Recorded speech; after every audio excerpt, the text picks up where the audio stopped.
یہ قرآن ایک بابرکت کتاب ہے جسے ہم نے آپ صلی اللہ علیہ وسلم پر نازل کیا تاکہ لوگ اس پہ غور اور فکر کریں اور تاکہ اہل فہم اس سے نصیحت حاصل کریں۔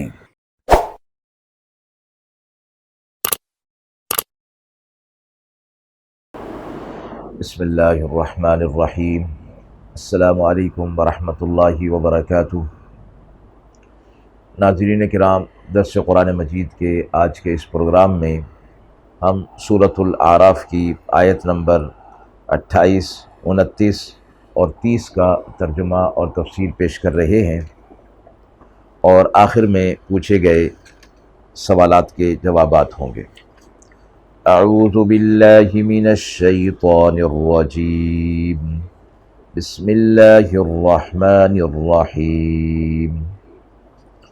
وَإِذَا فَعَلُوا فَاحِشَةً قَالُوا وَجَدْنَا عَلَيْهَا آبَاءَنَا وَاللَّهُ أَمَرَنَا بِهَا قُلْ إِنَّ اللَّهَ لَا يَأْمُرُ بِالْفَحْشَاءِ أَتَقُولُونَ عَلَى اللَّهِ مَا لَا تَعْلَمُونَ قُلْ أَمَرَ رَبِّي بِالْقِسْطِ وَأَقِيمُوا وُجُوهَكُمْ عِندَ كُلِّ مَسْجِدٍ وَادْعُوهُ مُخْلِصِينَ لَهُ الدِّينَ كَمَا بَدَأَكُمْ تَعُودُونَ فَرِيقًا هَدَى وَفَرِيقًا حَقَّ عَلَيْهِمُ الضَّلَالَةُ إِنَّهُمُ اتَّخَذُوا الشَّيَاطِينَ أَوْلِيَاءَ مِن دُونِ اللَّهِ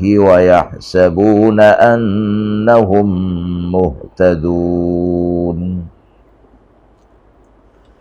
اور جب کرتے ہیں کوئی برا کام تو کہتے ہیں کہ ہم نے دیکھا اسی طرح اپنے باپ دادوں کو، اور اللہ نے بھی ہمیں یہ حکم کیا ہے۔ آپ کہہ دیجئے، اللہ حکم نہیں کرتا کسی برے کام کا۔ کیوں لگاتے ہو اللہ کے ذمے وہ باتیں جس کا تمہیں علم نہیں؟ آپ فرما دیجئے، میرے رب نے حکم دیا ہے انصاف کا، اور سیدھا کرو اپنے رخ ہر نماز کے وقت، اور پکارو اس کو خالص ہو کر، اس کے فرما بردار ہو کر۔ جیسا تم کو پہلے پیدا کیا، دوسری بار بھی تم پیدا ہوگے۔ ایک فرقہ کو ہدایت کی اور ایک فرقہ پر مقرر ہو چکی ہے گمراہی۔ انہوں نے بنایا شیطانوں کو اپنا رفیق اللہ کو چھوڑ کر، اور سمجھتے ہیں کہ وہ ہدایت پر ہیں۔ پچھلی آیت کے تناظر میں ان آیت میں یہ فرمایا گیا کہ اسلام سے پہلے جاہلیت کے دور میں لوگوں میں بعض شرمناک قسم کی چیزیں رائج تھیں، اور ان میں ایک چیز یہ بھی تھی کہ قریش کو چھوڑ کر باقی تمام قبیلے بیت اللہ کا برہنہ طواف کیا کرتے تھے۔ قریش چونکہ بیت اللہ کے خدام تھے، اس لیے وہ اس قانون سے مستثنیٰ تھے۔ باقی سب بغیر لباس کے یا قریش سے کوئی عاریتاً لباس لے کر اس میں وہ طواف کر سکتے تھے۔ تو یہ ان کے ہاں رسم جاری تھی، اور ظاہر ہے کہ قریش کہاں تک اتنے کپڑے لاتے کہ وہ سب کو دے سکتے۔ نتیجہ اس کا یہ ہوتا کہ اکثریت ان میں بغیر لباس کے برہنہ ہو کر بیت اللہ کا طواف کیا کرتے تھے، اور دلیل اس کی وہ یہ دیا کرتے تھے کہ ہمارے آباء و اجداد، ہمارے بڑے اسی طرح کیا کرتے تھے۔ اور بڑوں کی طرف سے یہ دلیل جو جاہلیت پر مبنی تھی وہ یہ پہنچی تھی کہ وہ لباس جو ہمارے جسم پر ہے، ہو سکتا ہے کہ ہم نے غلط ذرائع سے اسے حاصل کیا ہو، تو ایسے لباس میں طواف کرنا بیت اللہ کی بے ادبی ہے۔ ان جاہلوں کو یہ معلوم نہیں ہوتا تھا کہ بیت اللہ کی بے ادبی اور خلاف مصلحت تو اس میں زیادتی یہ ہے کہ جب بغیر لباس کے برہنہ ہو کر اس کا طواف کیا جائے، تو یہ بے ادبی بھی ہے اور انسانیت کے معیار اور ادب کے بھی خلاف ہے۔ تو یہ چیز ان کی سمجھ میں نہیں آتی تھی۔ جب ان سے یہ کہا گیا کہ تم اس طرح کی برائی میں اپنے آپ کو مبتلا کرتے ہو، تو اس کے جواب میں یہ کہا کرتے تھے کہ ہمیں اپنے باپ دادوں کی طرف سے یہ بات پہنچی ہے۔ تو جواب میں کہا، ساتھ ہی یہ کہتے تھے کہ اللہ نے بھی ہمیں یہ حکم دیا ہے، نعوذ باللہ، کہ اسی طرح تم طواف کیا کرو برہنہ ہو کر۔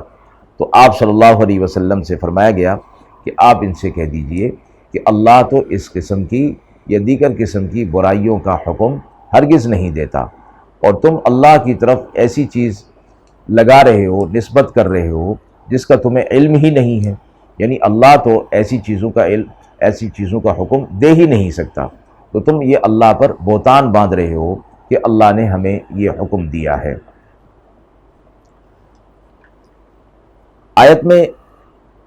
اگلی آیت میں یہ فرمایا کہ آپ ان سے یہ کہہ دیجئے کہ میرا رب عدل اور انصاف کا حکم دیتا ہے، یعنی اعتدال کا بھی، اور اس کے اندر افراط و تفریط نہیں ہوگی۔ اللہ کا جو حکم ہے وہ افراط و تفریط سے پاک ہوگا، اور وہ یہ کہ اپنے رخ کو جب مسجد کی طرف آؤ یا بیت اللہ کی طرف آؤ طواف کی غرض سے یا نماز پڑھنے کی غرض سے، تو اپنے رخ کو سیدھا رکھو، یہ ظاہر کے اعتبار سے۔ وَادْعُوهُ مُخْلِصِينَ لَهُ الدِّينَ، اور خالص ہو کر اسے پکارو، یعنی تمہارے اندر اخلاص ہونا چاہیے۔ آباء و اجداد کی پیروی کرنا جاہلیت کے رسموں کے اندر بھی، جبکہ وہ لوگ غلط تھے، فرمایا یہ اخلاص نہیں ہے، بلکہ اخلاص یہ ہے کہ جو اللہ نے حکم دیا اور اپنے قلب کو پاک کر کے صاف کر کے اس کی طرف رجوع کرنا، یہ اخلاص ہے۔ اور اپنے ظاہر کو بھی اللہ کی طرف کر لینا ہے، وہ رخ اللہ کی طرف کر لینا، یعنی ظاہر اور باطن تمام کا تمام اللہ کے لیے ہو جائے۔ اخلاص ظاہر اور باطنی اسی کو کہا جاتا ہے۔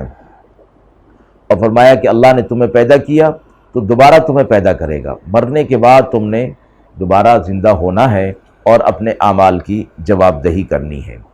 تو جو کوئی اللہ کی طرف سے جو ہدایت آئی ہے اس پر آ جائے گا، اللہ کی طرف سے اس کے لیے ہدایت کا فیصلہ ہے، اور جو کوئی اس پر نہیں آئے گا وہ گمراہ ہو جائے گا، اور وہ ایسے لوگ ہیں کہ انہوں نے شیطان کو اپنا دوست بنا لیا ہے، اللہ کو انہوں نے چھوڑ دیا، حالانکہ اللہ نے ان کے لیے ہدایت کا سامان پیدا کیا تھا۔ اور یہ لوگ یہ سمجھ رہے ہیں، اس قسم کی آباء و اجداد کی جاہلانہ تقلید کو وہ سمجھتے ہیں کہ وہ ہدایت پر ہیں، حالانکہ وہ ہدایت پر ہرگز نہیں ہیں۔ آیت کے حوالے سے یہ سوال پوچھا گیا ہے کہ اہل عرب زمانہ جاہلیت میں برہنہ طواف کرنے کی کیا دلیل پیش کرتے تھے؟ زمانہ جاہلیت میں جیسا کہ ترجمہ و تفسیر سے معلوم ہوا، بیت اللہ کا برہنہ طواف کرتے تھے۔ اس کے لیے وہ دو دلیلیں پیش کرتے تھے۔ ایک دلیل تقلید آبائی، یعنی اپنے آباء و اجداد کی پیروی کرنا، اور وہ سمجھتے تھے کہ آباء و اجداد کے طریقے پر چلنا اور اس کو قائم رکھنا، اسی کے اندر خیر اور بلائی ہے۔ تو اس کا جواب تو دے دیا گیا کہ جب کہ وہ انہیں کسی چیز کا علم نہیں تھا، جاہلانہ رسوم کی اتباع ان کے آباء و اجداد کر رہے تھے، اور پھر یہ بھی ان کی اتباع اور تقلید کر رہے ہیں، تو یہ کوئی معقول چیز نہیں ہے۔ ذرا سی بھی عقل اور ہوش رکھنے والا انسان یہ سمجھ سکتا ہے کہ کیا چیز اچھی ہے اور کیا چیز بری۔ دوسری دلیل وہ یہ دیتے تھے کہ اللہ تعالیٰ نے ہمیں یہ حکم دیا ہے، اس طرح کرنے کا حکم اللہ نے ہمیں دیا ہے۔ یہ سراسر بہتان تھا اللہ کی طرف، اور اس کو غلط اللہ کی طرف منسوب کرنا تھا۔ تو اس کا جواب آیت کے اگلے حصے میں دیا گیا کہ ان اللہ لا یأمر بالفحشاء، اللہ تو برائی اور بے حیائی کا حکم دیتا ہی نہیں ہے، اور تم نے یہ غلط اللہ کی طرف منسوب کر دیا ہے۔ دوسرا سوال یہ پوچھا گیا کہ اگر کوئی شخص احکام شرعیہ سے ناواقف ہو تو یہ عذر اس کا اللہ کے ہاں قابل قبول ہوگا؟ فرمایا گیا کہ احکام شرعیہ سے ناواقفیت کوئی عذر نہیں ہے۔